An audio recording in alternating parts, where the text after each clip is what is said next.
Well, we were looking at verse 11 last time. We have been studying the type of character that we ought to put on since we've been renewed and we've been raised up with Christ in baptism to a new life that's hidden in Christ. We ought to consider ourselves dead, or we ought to put to death the works of the flesh. And Paul mentioned a number of qualities that bring the wrath of God that we ought to put off, and not have any part in anymore: immorality, anger, and wrath, and all different forms of selfishness that we used to practice as part of the worldly life that we lived in and walked in, or the Colossians were living in and walking in. And then he says we're a new man now. We're new creatures.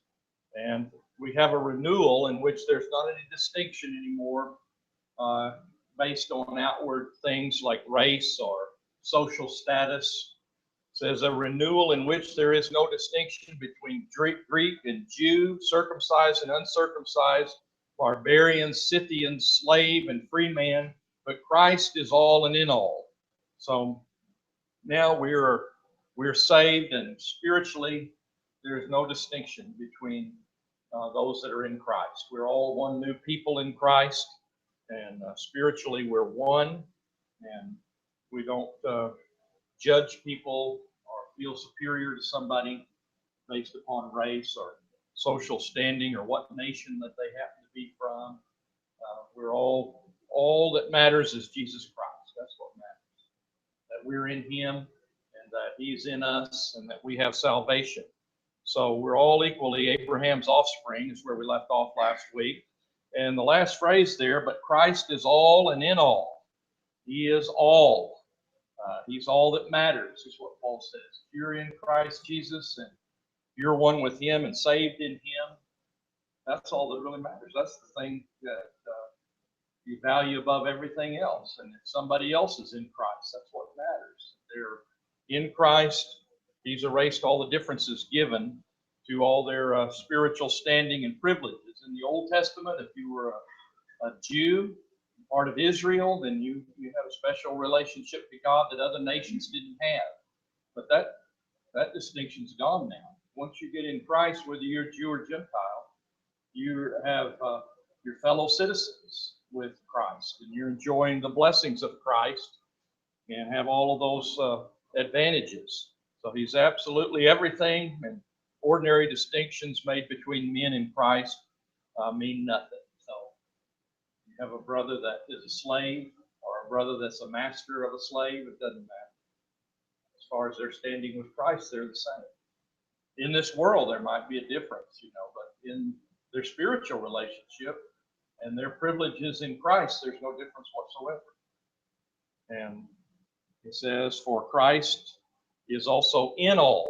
So He lives, abides in every person, being renewed after His image. So God is working toward the same end in every Christian.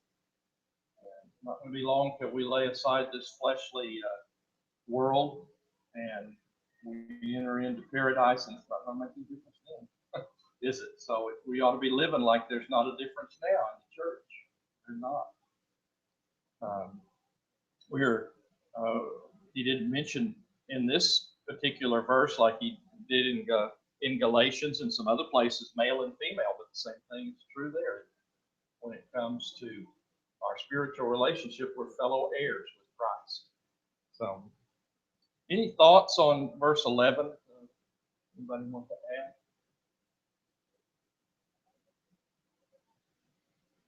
add? And then he moves on to the positive things that need to be put on our character. Scriptures teach it's not enough, and you really can't be successful just putting off worldly, selfish attributes and traits. You can't go around being empty, or eventually you'll be filled back up with things of the world. So you have to be substituting the positive virtues in the place of the negative vices if you really want to conquer them. You have to reprogram your mind and your behavior to be like Jesus Christ and be like God. says, and so, as those who have been chosen of God, holy and beloved, put on a heart of compassion, kindness, humility, gentleness, and patience, bearing with one another and forgiving each other. Whoever has a complaint against anyone, just as the Lord forgave you, so also should you. So here are the qualities, and it goes all the way through verse 17, different qualities that we need to put on. This is parallel to Ephesians chapter 4 and 5, where Paul talked about putting on the proper attitudes for unity, and talked about the things that we need to put off and put on. He had a whole list there. So many of these things are parallel to what was in Ephesians 4 and 5. It says, and as those who have been chosen of God, holy and beloved, put on a heart of compassion, kindness, humility, gentleness, and patience. So those who are chosen of God, holy and beloved. So he's writing to the church at Colossae. Most of the people in the church are Gentiles. This is language that in the Old Testament was applied to Israel. You're chosen, you're holy, you're beloved of God. But now Gentiles in Christ are chosen, holy, and beloved, right? So he's showing you have this new standing, this new position with God because of the gospel. Now you ought to live up to that. Put off your old pagan ways of living and put on the qualities of the people who belong to God. So this new standing as a new man calls for a new mode of dress. Is kind of the figure that's saying put off and put on.